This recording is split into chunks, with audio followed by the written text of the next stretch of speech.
Salut à tous, bienvenue sur Carton Rouge TV. Très heureux de vous retrouver les amis pour une nouvelle vidéo parce que en ce moment il y a moins de vidéos. Bah oui, qu'est-ce que vous voulez que je vous dise? C'est la trêve, évidemment il y a moins d'actualité, il n'y a pas les matchs donc il n'y a pas les lives. J'ai mis récemment une vidéo Carton Rouge l'invité avec Snackil qui était l'invité de la chaîne. Beaucoup de réactions de votre part, beaucoup de messages sympas, je crois que cette vidéo vous a fait plaisir donc merci beaucoup pour l'avoir regardé. Merci à tous ceux qui l'ont regardé, merci à tous ceux qui ont laissé des messages. Et là aujourd'hui je vous propose une petite vidéo sur l'actu de l'AS Saint-Etienne parce que même s'il ne se passe pas des trucs incroyables, il y a quand même 2-3 éléments d'actualité qui me paraissent importants. Et donc j'avais envie de faire cette vidéo pour vous parler de l'actu de l'AS Saint-Etienne. On parlera de l'actu du moment, ce qui va se passer au cours des prochains jours. On va parler dans la deuxième partie de cette vidéo, parce qu'il y a 3 parties, on reprend les bonnes habitudes. Bah oui, on prend les bonnes habitudes, 3 parties dans cette vidéo. L'actu pour commencer, ensuite on va parler des sanctions possibles de l'AS Saint-Etienne, parce que la date s'approche à grands pas, la date de la décision des sanctions de l'AS Saint-Etienne. Et puis on terminera la troisième et dernière partie de cette vidéo avec la vente du club. Où est-ce qu'on en est? Est-ce qu'il y a des infos qui circulent? Si oui, lesquelles? Est-ce qu'on peut y croire? On en parlera tout à l'heure. On démarre tout de suite avec l'actu chaude du moment. 3. Attends, on va dire 3, 2, 1. Tu pourrais dire qu'on va faire des podcasts. Tu sais que les émissions, on va les faire en podcast, comme ça ils pourront les écouter. Ça peut être bien de le dire. Moi, je vais le faire, ça ne me prendra pas longtemps. Et petite nouveauté, vous pourrez retrouver cette émission aussi en podcast. Elle est exceptionnelle, Ghislaine. Je crois que je vais laisser cette partie-là dans la vidéo. C'est toi qui l'as annoncé.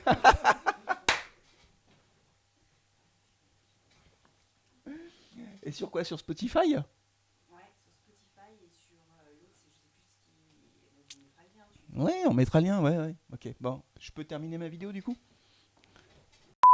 Allez, on démarre avec le calendrier. Ça y est, le calendrier de Ligue 2 est sorti. Ligue 2. Faut que je m'habitue. Ligue 2. Le calendrier de Ligue 2 est sorti. Je répète, le calendrier de Ligue 2 est sorti. Le championnat de Ligue 2 BKT commencera donc avec beaucoup de plaisir le 30 juillet prochain avec un premier déplacement à Dijon. Ensuite, on recevra à domicile Nîmes. Alors, on ne sait pas si on jouera à domicile ou pas. Je vais en parler dans la deuxième partie de cette vidéo parce que les sanctions qui vont tomber peuvent être lourdes. Et puis après, on se déplacera le 13 août à Quevilly.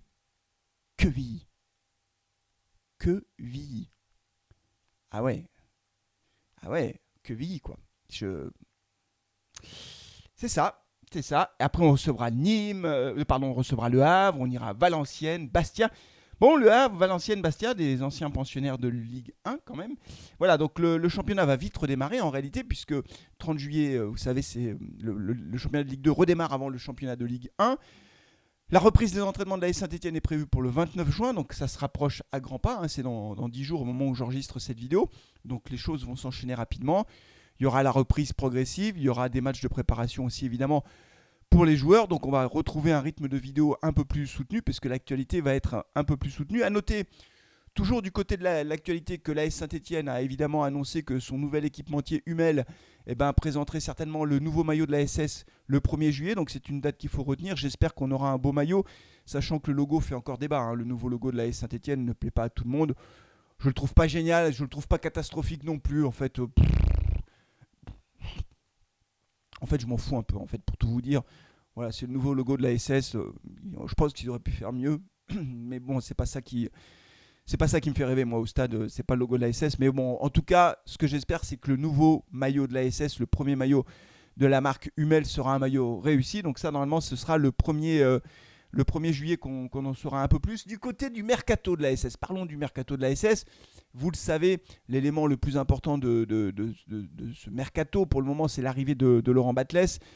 Comme prévu, Romain Brotz est arrivé, je ne sais pas si on prononce le S d'ailleurs, comme analyste vidéo. Donc il est en train de renforcer son staff, évidemment, Laurent Batles. Son entraîneur adjoint, sans aucune surprise, ce sera Emmanuel Dacosta. Donc ils sont déjà au travail.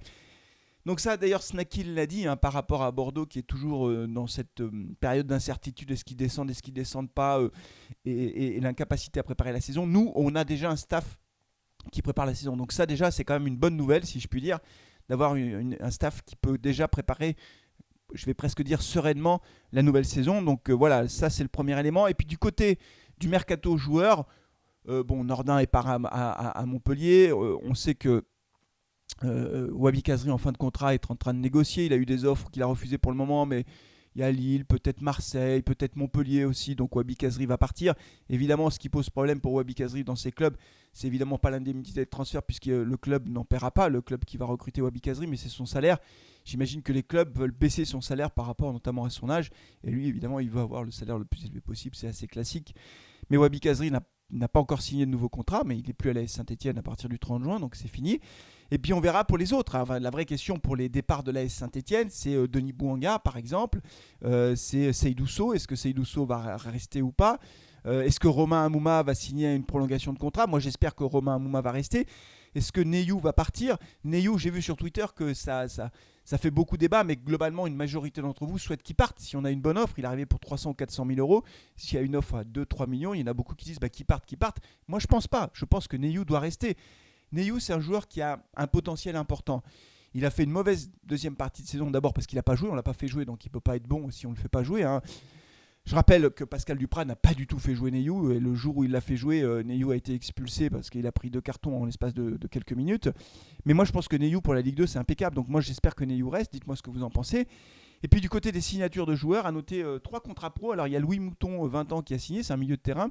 On a également Lucas Kaloda qui a signé, également 20 ans, qui est un ailier. Et puis je trouve la signature, le joueur le plus prometteur, c'est un attaquant que vous connaissez peut-être pas, c'est Eman Eki, qui a 16 ans et qui a signé son premier contrat professionnel. Ça, je suis très content parce que je pense que c'est vraiment un très bon joueur en devenir, même si je ne le connais pas très bien. Je pense que c'est très important de sécuriser son contrat. Je crois qu'il a signé jusqu'en 2025. Il faut être capable de garder ces jeunes. Vous savez que dès qu'on a un jeune joueur qui montre un peu le bout de son nez, il est vite recruté à l'étranger. Et les bons talents qu'on a, il faut sécuriser un petit peu les contrats, au moins pour toucher de l'argent quand ils sont bons. J'ai oublié aussi de parler de Lucas Gourna. On verra si Lucas Gourna reste au sein de l'AS Saint-Etienne. Voilà pour l'actualité du moment, les amis. Côté Mercato, vous voyez, c'est quand même globalement assez calme. Mais on a également du côté de l'actualité la date du 23 juin qui se rapproche à grands pas. Et cette date, elle est fatidique puisque c'est à ce moment-là qu'on connaîtra les sanctions de l'AS Saint-Etienne. On en parle tout de suite dans la deuxième partie de cette vidéo. C'est le 23 juin que l'on connaîtra les sanctions de la Ligue nationale de football à l'encontre de l'AS Saint-Etienne suite aux incidents qui ont eu lieu lors de la dernière journée du championnat, le fameux match de barrage retour à domicile avec l'envahissement du terrain et tous les incidents qui ont suivi. Il y a évidemment de nombreuses sanctions possibles. Il peut y avoir déjà l'interdiction de déplacement des supporters stéphanois à l'extérieur, ça je crois qu'on va y avoir droit. Deuxième élément beaucoup plus problématique, le fait que l'on soit condamné à jouer à l'extérieur les 6 premiers mois, les 3 premiers mois, j'en sais rien, les 6 premiers matchs. C'est-à-dire que les matchs à domicile, typiquement le match face à Nîmes début août, ne se jouera certainement pas à Geoffroy Guichard, certainement qu'on sera condamné à jouer à Guignon ou je ne sais pas où. Donc sanctions très lourdes. Et puis enfin des sanctions possibles, des retraits de points, tout simplement. C'est-à-dire qu'on démarrerait le championnat avec -2, -3, -4 points, même si ce n'est pas l'hypothèse la plus probable. Cette possibilité fait partie des sanctions évoquées notamment par la presse. Alors, il y a un élément qui est un peu inquiétant, c'est l'interview, ou en tout cas les propos rapportés par le journal d'équipe de Vincent Labrune, le président de la Ligue nationale de foot. Je vous montre un peu. Vous voyez peut-être, aujourd'hui, il y a des criminels dans nos enceintes, et il fait référence au match face à Auxerre. Il y a des criminels dans nos enceintes, des criminels. Alors, monsieur Labrune, bien sûr, vous ne regarderez pas cette vidéo, mais faites attention aux mots que vous employez, monsieur Labrune. Je ne cherche pas à minimiser ce qui s'est passé, qui est inacceptable, je l'ai déjà dit, je me suis exprimé à de nombreuses reprises.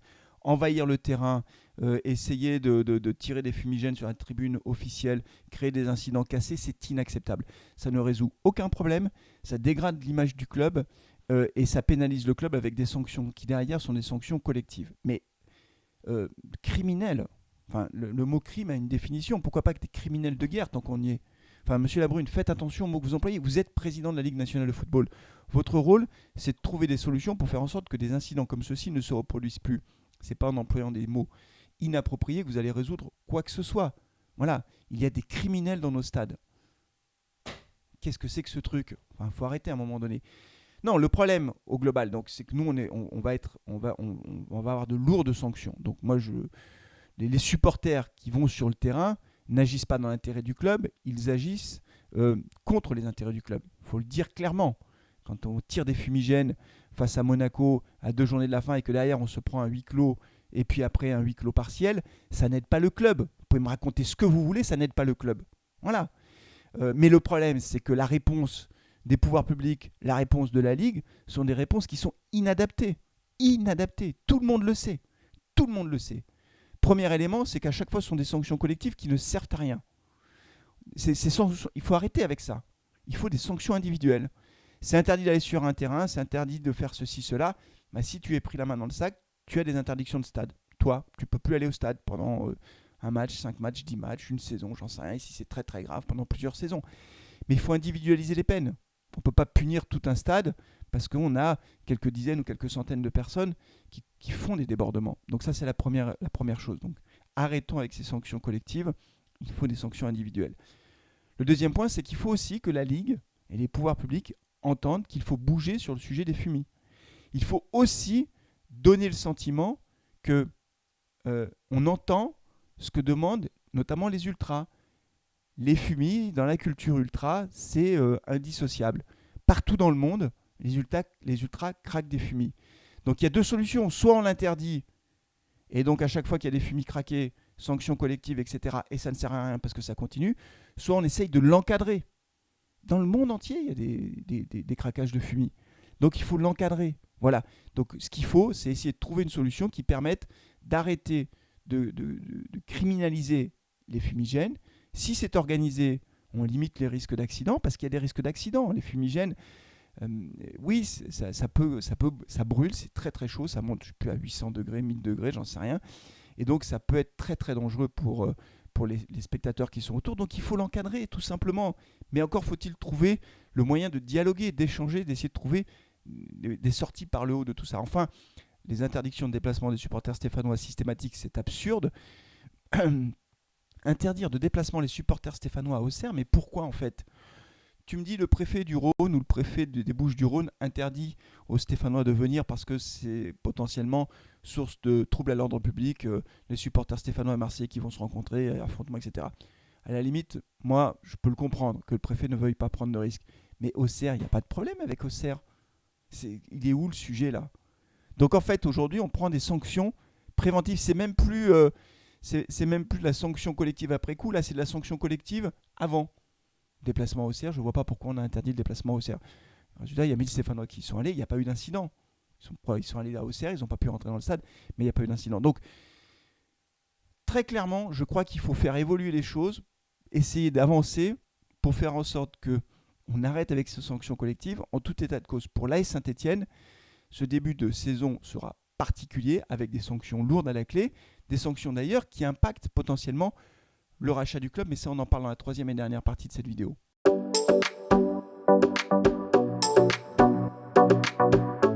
Alors du côté du rachat du club, les émissaires de monsieur David Blitzer sont venus à Saint-Etienne mercredi et jeudi dernier, sont venus visiter les installations du club. Visiblement, les choses avancent. Je suis très prudent en fait, parce que je sais, d'abord parce que j'ai pas d'infos particulières, c'est-à-dire que monsieur Blitzer ne m'a pas appelé pour me dire Flavien, voilà, je te donne des infos exclusives. Et puis du côté des présidents, comme je les connais pas, je le redis, je ne connais aucun président et que je ne suis pas journaliste, je vais pas inventer des histoires, vous voyez, je vais pas raconter des trucs en disant j'ai des infos, machin, truc. Attention, Carton Rouge TV a des infos. Non. Je n'en sais rien, je lis simplement. Il semblerait donc, d'abord ils sont venus à l'ETRA. Ils sont venus visiter, donc s'ils viennent voir, c'est parce qu'il y a quand même l'intention potentiellement de faire une offre de rachat. Mais aujourd'hui, l'élément principal, ce sont les sanctions que subira le club. Visiblement, tout a été mis en stand-by en attendant le 23 juin pour connaître les sanctions que subira l'AS Saint-Etienne. Donc voilà, donc les choses avancent. David Blitzer, s'il rachète le club, évidemment, je ferai une vidéo dessus. On n'en est pas là. Je ne veux pas faire des vidéos parce que si j'avais fait des vidéos sur les acquéreurs potentiels, vous voyez, j'aurais fait une vidéo spéciale prince du Cambodge, spéciale investisseur chinois, spéciale oligarque russe qui c'était avant la guerre en Ukraine, spéciale ceci, spéciale cela. J'aime pas faire des vidéos pour rien. Donc, si David Blitzer rachète effectivement le club, alors là, bien sûr, je ferai une vidéo sur le sujet. Pour l'instant, je suis d'une extrême prudence parce qu'on a tellement eu de cas comme ça où on nous annonçait que c'était imminent là dans les jours qui viennent. Oh là là, cette fois-ci c'est sérieux, c'est du sérieux. Que en fait, je pense qu'en réalité, il n'y a pas grand monde qui en a la moindre idée et qu'il y a beaucoup de gens qui parlent sans savoir. Bon, voilà, après, chacun fait ce qu'il veut. Moi, j'en sais rien. Je constate simplement qu'ils sont venus. Je constate qu'ils ont des moyens financiers pour pouvoir racheter le club. Voilà, on va voir. S'ils rachètent le club, à mon avis, ça doit se faire évidemment avant le début de la reprise du championnat parce que sinon, ça n'aurait pas de sens. On verra tout ça. Et si jamais Blitzer rachète le club, à ce moment-là, on fera la vidéo pour savoir si oui ou non c'est une bonne nouvelle. On rentrera dans le détail de qui est le personnage, quels sont ses faits d'armes, qu'est-ce qu'il fait, quelles sont ses activités, est-ce que c'est quelqu'un de sérieux ou pas. Pour l'instant, on attend, wait and see, comme on dit, et à ce moment-là, une fois que ce sera fait, eh ben, on aura l'occasion d'en parler. Voilà, c'est tout pour aujourd'hui. Alors, Ghislaine m'a bien rappelé, vous l'avez compris, qu'il fallait que je dise que bientôt ces podcasts seraient disponibles aussi, enfin non, ces vidéos seraient aussi disponibles en podcast, notamment sur Spotify. Voilà, donc vous pourrez retrouver ces chroniques sur Spotify, puisque là, il y a du son essentiellement. C'est tout à fait possible d'écouter ces cartons rouges sur Spotify. D'ici la prochaine vidéo, prenez soin de vous, de vos proches. Faites attention, il fait chaud, buvez de l'eau, hein, buvez beaucoup d'eau. Prenez soin aussi de vos parents, de vos grands-parents. C'est important dans ces périodes de forte chaleur de prendre soin de tout le monde. Voilà, d'ici là, prenez soin de vous, de vos proches, et allez les verts. Ciao.